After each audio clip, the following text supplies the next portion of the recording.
अस्सलाम वालेकुम। Previous lecture के अंदर हमने balancing of redox equation by oxidation number method को डिस्कस किया था। कुछ एग्जांपल वहाँ पे भी डिस्कस कर ली थी। आज एक और एग्जांपल को डिस्कस करेंगे। काफ़ी ज़्यादा देखने में तो काफ़ी ज़्यादा डिफिकल्ट लग रही है कि हम FeSO4 पोटाशियम डाइक्रोमेट और सल्फ्यूरिक एसिड का रिएक्शन करवाते हैं, फेरस सल्फेट और इसके बाद क्रोमियम सल्फेट, पोटाशियम सल्फेट और साथ में वाटर के मॉलिक्यूल बन रहे होते हैं। इस इक्वेशन को हम बैलेंस करना चाहते हैं। देखने में आप इसको बाय नंबरिंग बाय यूजिंग आप देखें इस साइड में ऑक्सीजन एटम कितने हैं, इस साइड में ऑक्सीजन एटम कितने हैं, इस तरीके से अगर आप इसको बैलेंस करना चाहेंगे ना तो ये बैलेंस नहीं होगी। ये पहले नंबर पे आपने बात याद रखनी है।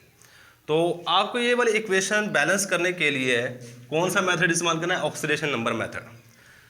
तो स्टेप हमारे पास लिखे हुए हैं, कौन कौन से स्टेप फॉलो करने हैं और इनको हम अच्छे तरीके से डिस्कस कर चुके हैं। सबसे पहली बात कि आपने केमिकल इक्वेशन लिख लेनी है और इसके बाद हर एक एलिमेंट का ऑक्सीडेशन नंबर उसके ऊपर लिखना है। चलो मैं यहाँ पे ऑक्सीडेशन नंबर लिखूंगा तो याद रखिएगा SO4 का ओवरऑल हमारे पास -2 होता है, तो Fe का हमारे पास यहाँ पे +2 ऑक्सीडेशन नंबर होगा। सल्फर का यहाँ पे +6 ऑक्सीडेशन स्टेट है और ऑक्सीजन का -2 ऑक्सीडेशन नंबर है। आज निकालना चाहते हैं सल्फर का तो निकाल लीजिएगा। कुछ इस तरीके से हम निकाल लेते हैं। देखो हमारे पास आयरन का क्या है, +2, एक ही आयरन है। इसके बाद सल्फर का हम निकालना चाहते हैं, इसको एक्सपोज कर लो। 4 ऑक्सीजन है, एक ऑक्सीजन का -2 है, 4 -2 मोलिक्यूल न्यूट्रल है तो इक्वल टू 0 रखेंगे। तो ये हमारे पास आंसर आएगा +2 + x -8 इक्वल टू 0। इन दोनों को ऐड करोगे तो x - 8 is equal to 0, x is equal to +8। ये वाला आंसर हमारे पास आ जाएगा कि x +8 के इक्वल होगा। अब इसके बाद हमारे पास यहाँ पे इसके ऊपर हमने ऑक्सीडेशन स्टेट लिखनी है। पोटाशियम की याद रखिए हमेशा +1 ऑक्सीडेशन स्टेट होती है, ऑक्सीजन की -2 ऑक्सीडेशन स्टेट होती है। तो क्रोमियम की ऑक्सीडेशन स्टेट मैं मालूम कर लेता हूँ। किस तरह मालूम करेंगे वो तरीका अगर मैंने यहाँ बता दिया है। 2 पोटाशियम है तो इसका मतलब क्या है कि हमारे पास एक पोटाशियम की +1 आगे +2x। 2x क्यों लिखा? मैं क्रोमियम की ऑक्सीडेशन स्टेट मालूम करना चाहता हूं। क्रोमियम 2 दफा है, सही है, 2x लिख लिया। अब इसके बाद हमारे पास साथ में 7 ऑक्सीजन है, 7 ऑक्सीजन को मल्टीप्लाई करेंगे -2 इक्वल टू 0। ये हमारे पास आ जाएगा +2 + 2x -14 equal to 0। 2x is equal to -12। देखो इन दोनों को ऐड करोगे +2 -14 is equal to -12 equal to 0। अब x यहाँ पे कैलकुलेट करोगे तो ये हमारे पास +6 आएगा। क्या आएगा? x +6 आएगा। सो क्रोमियम की ऑक्सीडेशन स्टेट +6 है। और यहाँ पे आपको पता है हाइड्रोजन की +1 है, सल्फर की +6 है और ऑक्सीजन की -2 है। यहाँ पे आयरन की ऑक्सीडेशन स्टेट निकाल लो, Fe2SO4 थ्राइस। आई थिंक ये वाली चीज़ थ्राइस है। तो यहाँ पे आयरन की ऑक्सीडेशन स्टेट निकालोगे ना। अब इसका मतलब ये है कि ये वाली ऑक्सीडेशन स्टेट आयरन की है, ये वाली ऑक्सीडेशन स्टेट इसकी SO4 की, पूरे SO4 की। सो यहाँ पे आयरन की ऑक्सीडेशन स्टेट +3 है। क्या है? +3। सही, बेशक इसको कैलकुलेट करके देख लीजिएगा। हमारे पास SO4 2 मॉलिक्यूल है, सही है। इसका मालूम करिए हमारे पास 2x + 3 इंटू -2 इक्वल टू 0। -6 2 नीचे जाएगा, ये आ जाएगा हमारे पास -6 2x, सही है। -6 साइड पे जाएगा, प्लस का 6 बन जाएगा x इज इक्वल टू +6 + 3, यानी कि आयरन की ऑक्सीडेशन स्टेट हमारे पास +3 है। ये आपने खुद कैलकुलेट करके यहाँ पे लिख लेनी है। मैं सिर्फ श्योरिटी के लिए यहाँ पे करवा रहा हूँ। चलो इसके ऑक्सीडेशन स्टेट हम कैलकुलेट करते हैं। हम क्रोमियम की ऑक्सीडेशन स्टेट को मालूम करेंगे। क्रोमियम की ऑक्सीडेशन स्टेट मालूम करने के लिए आपके पास क्या होगा? 2x, क्योंकि क्रोमियम हमारे पास कितने हैं? 2 है। इसके बाद हमारे पास ओवरऑल सल्फर SO4 की ऑक्सीडेशन स्टेट -2 होती है। क्या होती है? -2। सो यहाँ मेरे पास 3 सल्फर है, overall oxidation state -2 equal to 0। ये 2x -6 is equal to 0, x is equal to +3। Calculate कर लीजिएगा। यहाँ पे क्रोमियम की ऑक्सीडेशन स्टेट +3 है, बाकी सल्फर की +6 है, ऑक्सीजन की -2 है, यहाँ पोटाशियम की +1 है, सल्फर की +6 है, ऑक्सीजन की -2 है। इसके बाद हाइड्रोजन की +1 है, ऑक्सीजन की -2 है। ये वाली तो रूल्स के मुताबिक हमने लिखी है, तो ये अब यहाँ पे जो मेन चीज़ है ना, आपने गौर जिस चीज़ के ऊपर करना है वो ये है कि कहाँ पे ऑक्सीडेशन स्टेट में तब्दीली आ रही है, उन एलिमेंट की लिखी रहने देनी है, बाकी सबको आपने खत्म कर देना है। चलो मैं पूरी इक्वेशन को यहाँ पे दोबारा लिखता हूँ, FeSO4 dot plus K2Cr2O7 plus H2SO4, it will form ferric sulfate FeSO4 2 thrice plus Cr2SO4 thrice plus K2SO4 plus H2O। लो जी, अब जो मैं यहाँ पे ऑक्सीडेशन स्टेट तब्दीली आ रही है ना, जहाँ जहाँ पे मैं सिर्फ उन्हीं को मेंशन करूँगा, ज़रा गौर कीजिएगा। तो आयरन की यहाँ पे +2 है, यहाँ पे +2 है, यहाँ पे हमारे पास आयरन की ऑक्सीडेशन स्टेट +3 है, पहली तब्दीली यहाँ पे आ गई। और इसके अलावा सेकंड नंबर पे देखोगे तो क्रोमियम की ऑक्सीडेशन स्टेट में +6, यहाँ पे +3, यहाँ पे क्या है +6, और यहाँ पे हमारे पास +3 ऑक्सीडेशन स्टेट हो रही है। और चेक कर लो, कहीं पे भी आपको ऑक्सीडेशन स्टेट में तब्दीली नजर नहीं आएगी, वहाँ ये दो चीज़ें जगह है जहाँ पे ऑक्सीडेशन स्टेट तब्दील हो रही है। इसके बाद आपने क्या करना, जिन जिन एलिमेंट की ऑक्सीडेशन स्टेट तब्दील हो रही हो उनको आपने एरो के साथ मिला देना होता है। किसके साथ मिला देना है?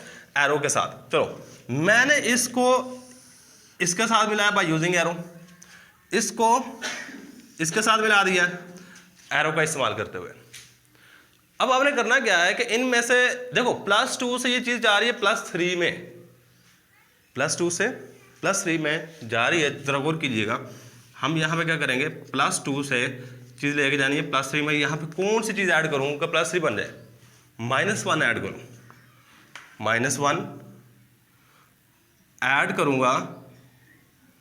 नहीं, यहां हम क्या करेंगे, इस साइड पे हमारे पास -1 होना चाहिए। मतलब एक इलेक्ट्रॉन अगर ऐड होगा, एक इलेक्ट्रॉन अगर ऐड होगा तो ऑक्सीडेशन स्टेट +2 से +3, जिस तरह हम कहते हैं कैटाइन किस तरह बनता है, कैटाइन बनता है बाय लूजिंग इलेक्ट्रॉन। अगर एक इलेक्ट्रॉन लूज करता है तो +1 चार्ज आ जाता है। अब यहाँ पे देखो +2 चार्ज है, +2 से +3 में जा रहा है, तो हमारे पास किस तरह होगा +2 से +3, जब कोई भी एटम एक इलेक्ट्रॉन को लूज करे, क्या करे, कोई भी एटम एक इलेक्ट्रॉन को लूज करे, यानी कि यहाँ पे लूज ऑफ 1 इलेक्ट्रॉन, एक इलेक्ट्रॉन यहां से यहां पे जाते हुए लूज हुआ है। क्या हुआ है? एक इलेक्ट्रॉन यहां से वहां पे जाते हुए यहां से यहां पे गया है, तो एक इलेक्ट्रॉन लूज हो गया। अब यहां से जब ये वाली चीज यहां पे गई है, देखो यहां पे ऑक्सीडेशन स्टेट है +6 से +3 पे जा रही है। क्या हुआ? +6 से +3 पे जा रही है, मतलब 3 इलेक्ट्रॉन गेन किए हैं, गेन ऑफ 3 इलेक्ट्रॉन, 3 इलेक्ट्रॉन का गेन हुआ। चलो 3 इलेक्ट्रॉन इस तरह कर लेते हैं। अब इसके बाद नेक्स्ट स्टेप क्या होता है कि आपने इसको किसी ऐसे डिजिट के साथ, सूटेबल डिजिट के साथ मल्टीप्लाई करना होता है कि number of lose of electron become equal to the number of gain of electron. मतलब आपके यहाँ पे जितने इलेक्ट्रॉन आ रहे हैं, यहाँ पे देखो 3 है, यहाँ पे 1 है, इनको किसी ऐसे डिजिट के साथ मल्टीप्लाई करना है कि आप मल्टीप्लाई करने के बाद यहाँ पे लूज और गेन ऑफ इलेक्ट्रॉन बराबर हो जाए। क्या हो जाए? बराबर हो जाए। चलो गौर कीजिएगा, एक और चीज़ आपने जो यहाँ पे गौर कर रही है ना, यहाँ पे 2 क्रोमियम है और यहाँ पे भी 2 ही क्रोमियम है। तो मतलब ओवरऑल देखो, एक मॉलिक्यूल के अंदर 2 क्रोमियम है, एक क्रोमियम कितने इलेक्ट्रॉन लूज कर रहा है? 3। दूसरा क्रोमियम कितने करेगा? 3। मतलब ओवरऑल जो हमारे पास यहाँ पे इलेक्ट्रॉन का लूज होगा वो 6 इलेक्ट्रॉन हो गए। यानी ये वाला पूरे को पूरा मॉलिक्यूल, पूरे का पूरा कंपाउंड 6 इलेक्ट्रॉन अपने अंदर से निकाल रहा होता है, अपने अंदर से 6 इलेक्ट्रॉन का लूज कर रहा होता है, निकाल रहा होता है। ये बात आप याद रखेंगे। यानी यहाँ पे देखो FeSO4 है, यहाँ पे Fe2SO4 है, मतलब यहाँ पे हमारे पास 2 बन रहा है, तो यहाँ पे हमने 2 इलेक्ट्रॉन, चलो यहाँ पे एक भी कर लोगे तो काम चल जाएगा, लेकिन यहाँ पे आपको 2 करना पड़ेगा क्योंकि इस साइड पे 2 लिखा है ना, तो इस साइड के लिहाज से हमने करना होता है सारा कुछ। चलो अब इक्वेशन को मैंने बैलेंस करना चाहते हैं। अब खुद गौर कीजिए, अगर मैं इसको मल्टीप्लाई कर दूँ 6 से, इसको मल्टीप्लाई कर दूँ 1 से, क्या ये 6 इलेक्ट्रॉन हो जाएंगे? और ये भी 6 इलेक्ट्रॉन हो जाएंगे? बिल्कुल हो जाएंगे। मतलब मैंने यहाँ पे नंबर कौन सा यूज़ किया फॉर मल्टीप्लीकेशन, 6 and 1। चेक करो, 6 यहाँ पे यूज़ किया, 1 यहाँ पे यूज़ किया। मतलब आपको इतना पता चल गया। मैंने एक बात बताई थी कि अगर आप जिस डिजिट के साथ मल्टीप्लाई करते हो ना, वही डिजिट आपने इस साइड पे, वही डिजिट आपने इस साइड पे। आयरन के साथ 6 आयरन पूरे करने हैं। कितने आयरन पूरे करने? 6। और यहाँ पे आपने कितने? 1। यहाँ पे भी 1 डिजिट लगाएंगे, यहाँ पे भी 1 लगा देंगे। चलो अब इसको हम क्या करने लगे, यहाँ पे देखो 6 इलेक्ट्रॉन लूज किए हैं, तो यहाँ मुझे 6 लगाना पड़ेगा। 6 आयरन, क्योंकि एक आयरन 1 इलेक्ट्रॉन लूज कर रहा है, तो 6 इलेक्ट्रॉन कितने आयरन लूज करेंगे? 6। तो यहाँ मैंने आयरन Fe जो होंगे हमारे पास 6 होने चाहिए, और यहाँ पे हमारे पास 3। देखो इस साइड पे 6 आयरन है, तो इस साइड पे भी 6 होने चाहिए। 3 2 बार 6। चलो ये वाली चीज़ तो बैलेंस होगी। अब इसको क्या करेंगे, यहाँ पे देखो 1 इलेक्ट्रॉन लूज हुआ है। क्या हुआ है? यहाँ पे 1 इलेक्ट्रॉन लूज हो रहा है, तो आप क्या करोगे, इसको 1 से मल्टीप्लाई करोगे, इसको भी 1 से मल्टीप्लाई करोगे। सही है, 1 से मल्टीप्लाई कर देंगे। यहाँ तक समझ है ना? तो बाकी आपका काम बिल्कुल इजी हो जाएगा। बाकी आपने सिर्फ suspection method, hit and trial method भी कह सकते हैं कि अंदाज़ा लगा के ना आपने दोनों साइडों पे नंबर्स ऑफ एटम्स इक्वल करने होते हैं। आपका मेन काम यही है।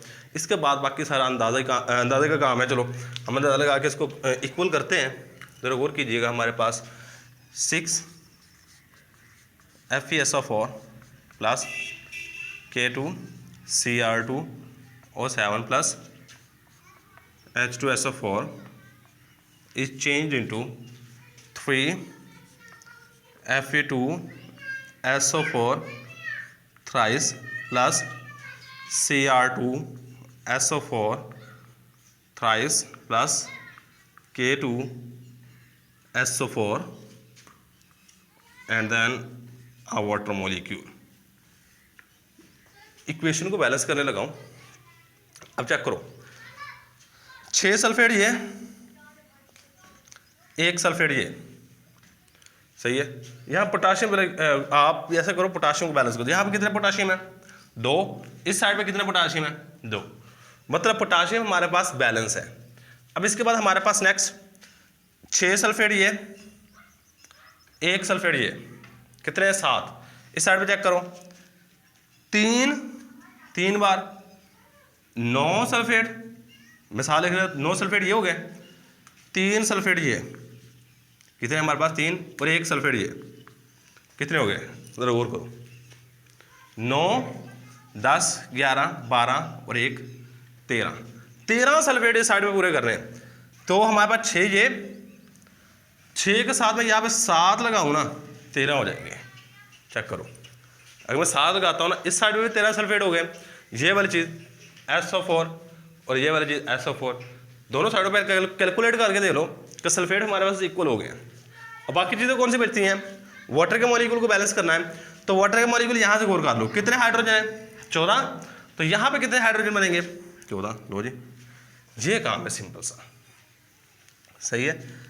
और इसी काम को आपने परफॉर्म करना है। ये बिल्कुल इजी सा है। ये इक्वेशन आपकी बैलेंस हो चुकी है। स्टेप बाय स्टेप जाइएगा, इजी हो जाएगा। अगर आप डायरेक्ट एक स्टेप से दूसरे स्टेप पे छलांग लगा के जाते हैं ना, तो फिर इजी नहीं होगा। ये सिंपल सा काम है, इसको आपने ज़हन में रखना है कि ये हमारे पास आज के लेक्चर में। अल्लाह हाफिज़। इसका स्क्रीनशॉट ले लीजिएगा।